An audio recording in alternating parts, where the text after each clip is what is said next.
We Americans learned a lot about ourselves this week, and we have 49ers quarterback Colin Kaepernick to thank for it.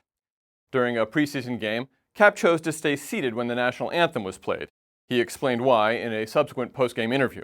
There are a lot of things that are going on that are unjust, people aren't being held accountable for, and that's something that needs to change. That's something that, this country stands for freedom, liberty, justice for all, and it's not happening for all right now. So what did we learn? Well, for one, we discovered that a lot of people think it's disgraceful that a professional athlete would sit during the national anthem to draw attention to the plight of African Americans, and that many of these people have a favorite word to describe that kind of athlete. A lot of us also learned something new about the Star-Spangled Banner. Most of us already know that the Star-Spangled Banner was written by Francis Scott Key to commemorate the U.S.'s successful defense of Baltimore's Fort McHenry from the British during the War of 1812. But what many of us didn't know is that the anthem doesn't end after the first verse, and that the third verse includes this bit. No refuge could save the hireling and slave from the terror of flight or the gloom of the grave. As The Intercept's John Schwartz pointed out, this line refers to the killing of American slaves who fled from their owners during the war to fight on the side of the British, who promised to grant the slaves freedom after the war. So it turns out that the American anthem itself celebrates the killing of African Americans. That's irony for you. Never one to pass up an opportunity to talk with cameras around, Donald Trump said that Kaepernick should find a country that works better for him. I think it's a terrible thing, and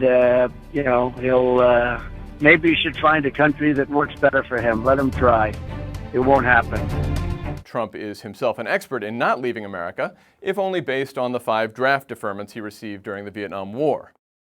Even those who did not object to Cap's political stance took issue with his method of protest. As New Orleans Saints quarterback Drew Brees said, the flag is, quote, sacred. And while Brees has a point that for many Americans, patriotism has essentially become a religion, and as a result cannot be questioned, I'm not sure we need to treat the flag quite as gingerly as many of Kaepernick's critics seem to feel.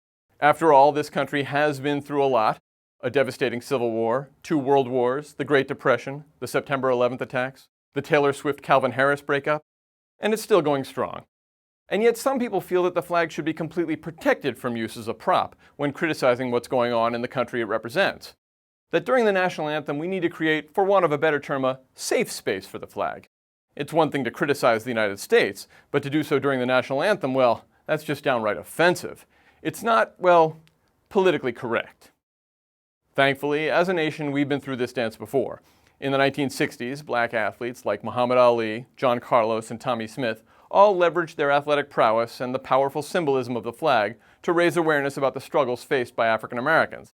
At the time, they were vilified, called all sorts of colorful names, and received death threats, yet today we honor them as national heroes and legends in the struggle for civil rights. So if there's one more thing we can learn from this latest incident, it's that we should focus the conversation on whether we agree with the content of what people say, rather than what harm they're ostensibly doing to the flag when they say it.